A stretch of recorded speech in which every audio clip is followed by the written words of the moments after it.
of this video lecture is receptor mediated antagonism. Before we move into the details of receptor mediated antagonism, it is important to be familiar with the terms agonist and antagonist. So what is an agonist? An agonist is a drug that binds to the active site of the receptor and produces a biological response. So it has binding affinity and also intrinsic activity. What is an antagonist? An antagonist is a drug that binds to the active site of the receptor. So it has binding affinity because it binds to the receptor, but it does not produce biological response. So an antagonist has affinity but no intrinsic activity. Receptor-mediated antagonism can be categorized into competitive and non-competitive antagonism. Competitive antagonism is of three types. Reversible competitive antagonism, which is also known as equilibrium type of antagonism. Secondly, irreversible type of antagonism, which is also known as non-equilibrium type of antagonism. And thirdly, pseudo-reversible type of antagonism. So firstly, we will be discussing competitive antagonism and next we will move on to non-competitive antagonism. So, competitive antagonism. In competitive antagonism, the antagonist resembles chemically and structurally with the agonist and binds to the same active site of the receptor and does not produce a biological response. So an antagonist competes with the agonist for the same active site of the receptor, prevents the binding of the agonist to the receptor and blocks the biological response. Competitive antagonism, as mentioned earlier, is of three types. Firstly, the reversible competitive antagonism, which is also known as equilibrium type of antagonism.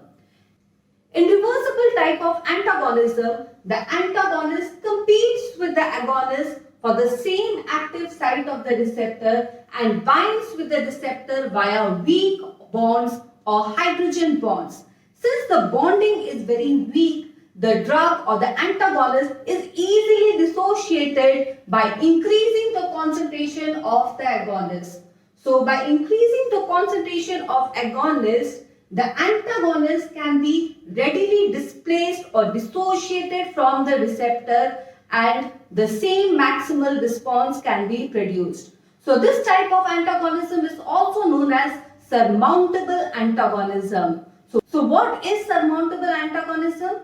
The antagonism that can easily be overcome by increasing the concentration of agonist and the same maximal response is produced. So this type of antagonism is known as reversible antagonism because the antagonist is weakly bound to the receptor and is readily dissociated from the receptor and the same maximal response is produced. It is surmountable in action because the blockade is easily overcome by increasing the concentration of the agonist and producing the same response.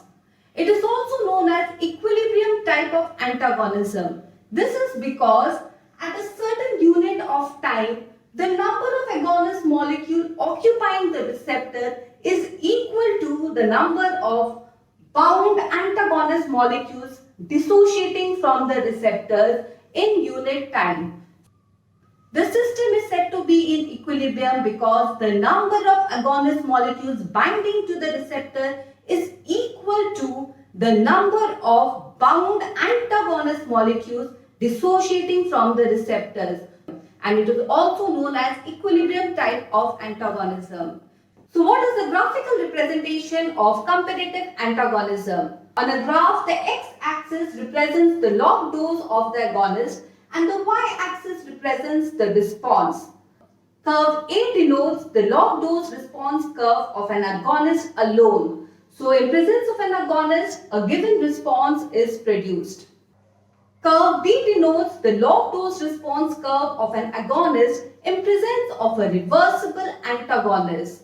So it is seen that in presence of a reversible antagonist, the position of the curve shifts rightward, which indicates that a higher dose of the agonist is required to produce the same maximal response.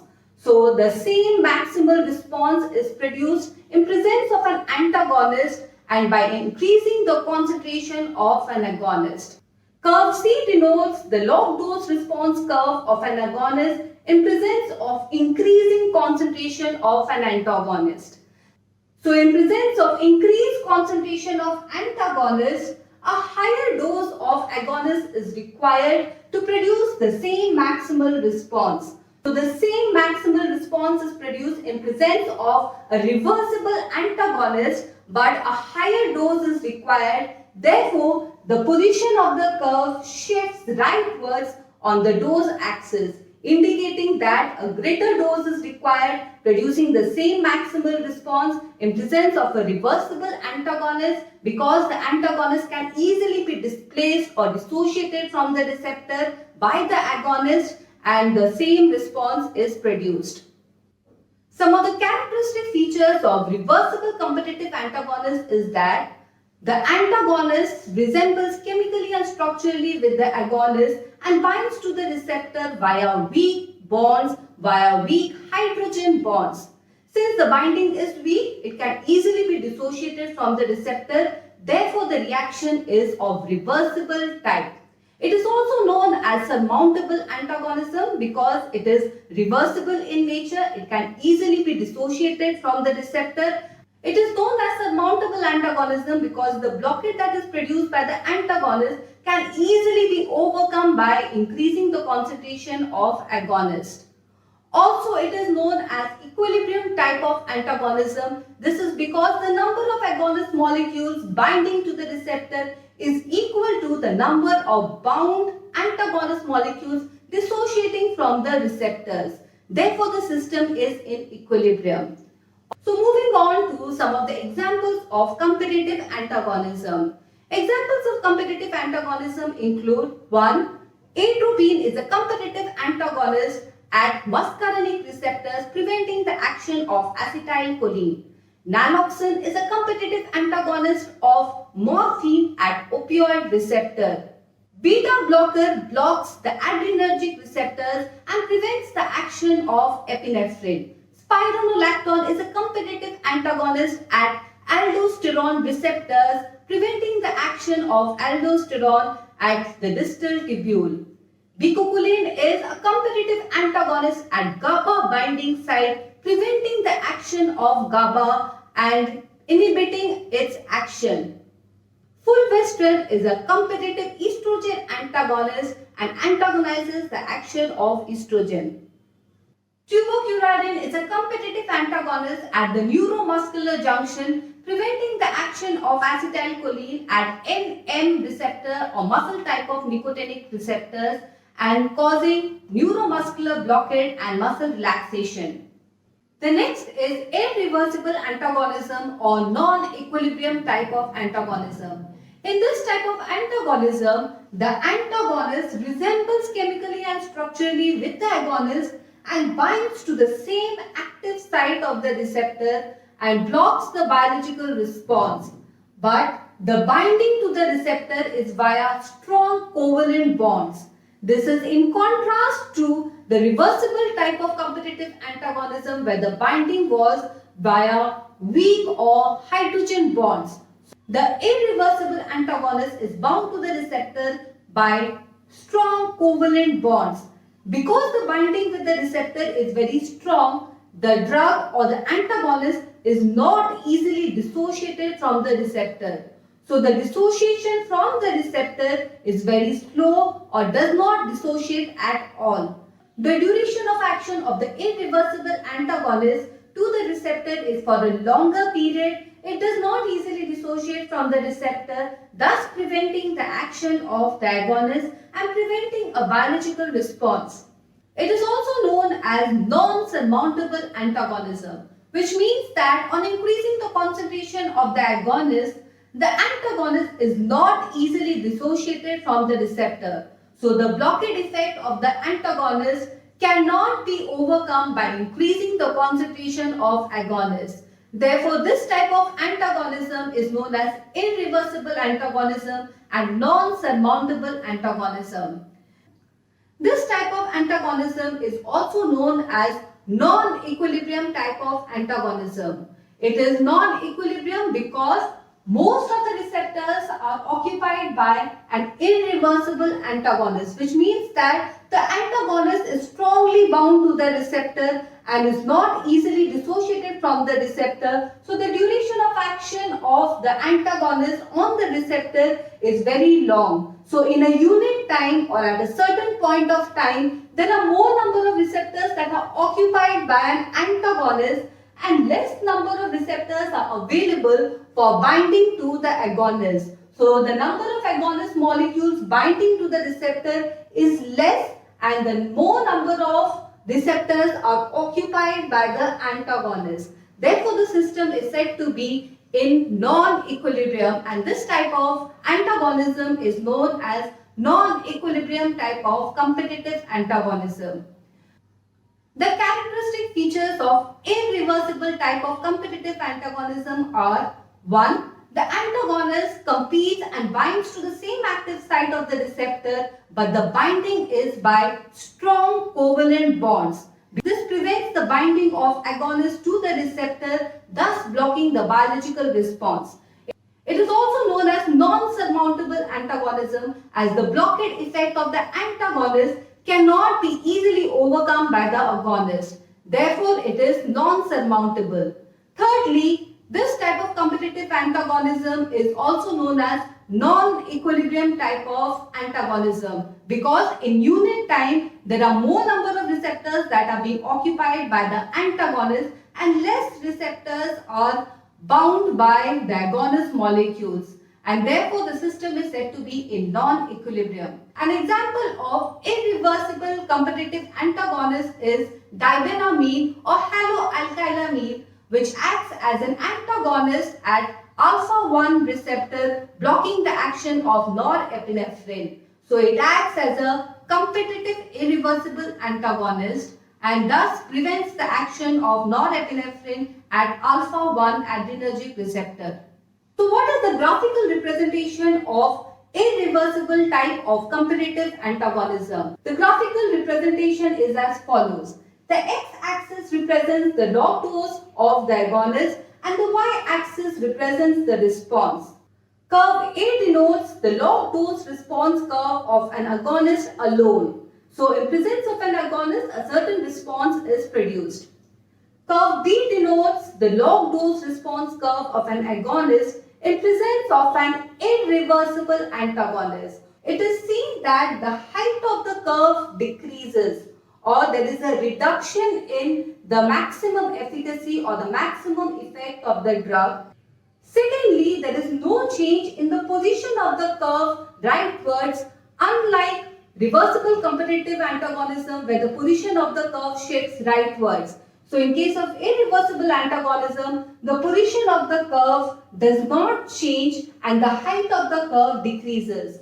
This suggests that on increasing the concentration of the agonist, the antagonist is not easily displaced from the receptor and the maximal response is not produced. There is a reduction in the maximal efficacy of the drug in presence of an antagonist and the antagonist is not easily displaced from the receptor by the agonist. Curve C denotes the log dose response curve of an agonist in presence of increasing concentration of irreversible antagonist. So when the concentration of irreversible antagonist is increased, there is a further reduction in the maximal efficacy, or there is a reduction in the height of the curve and the position of the curve does not change. So the reaction is non-surmountable, it is irreversible. The higher dose of agonist is not able to displace the antagonist from the receptor and the maximal efficacy decreases as the concentration of antagonist increases. The next type of competitive antagonism is pseudo-reversible type of competitive antagonism. In this type, a pseudo-reversible antagonist competes with the agonist for the same active site on the receptor and blocks the biological response. In this type, The pseudo-reversible antagonist is bound to the receptor by strong covalent bonds, so it is not easily dissociated from the receptor, and this is similar to that of an irreversible antagonist. It is observed that on increasing the concentration of agonist molecules in presence of an antagonist, that is pseudo-reversible antagonist, the same maximal response can be produced. So this is similar to that of reversible antagonism. However, on further increase in the concentration of a pseudo-reversible antagonist, the maximal efficacy that is produced by the agonist decreases. So initially, in presence of a pseudo-reversible antagonist, the agonist is able to produce a maximal response. But as the concentration of the pseudo-reversible antagonist increases, the maximal response gradually decreases and there is absence of maximal response. So how do we represent this type of antagonism on a graph?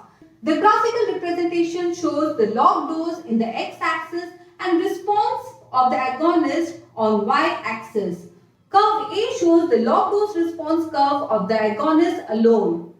Curve B shows the log dose response curve of the agonist in presence of a pseudo-reversible antagonist. So it is observed that the same maximal response is produced, but the position of the curve changes rightwards. So there is the rightward shift in the curve, and this indicates that a higher dose of the agonist is still able to produce the same maximal response in presence of a pseudo-reversible antagonist, and this is unlike that of an irreversible antagonism.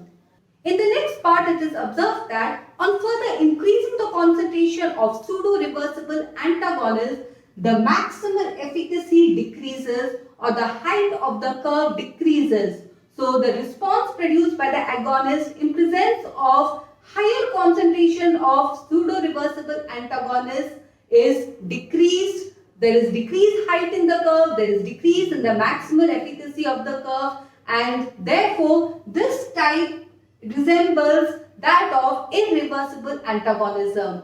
So this type of antagonism exhibits the property of both reversible and irreversible antagonism. In the initial part, behaving as a reversible antagonist, and in the latter part, it behaves as an irreversible antagonist. Therefore, this type of competitive antagonism is known as pseudo-reversible antagonist.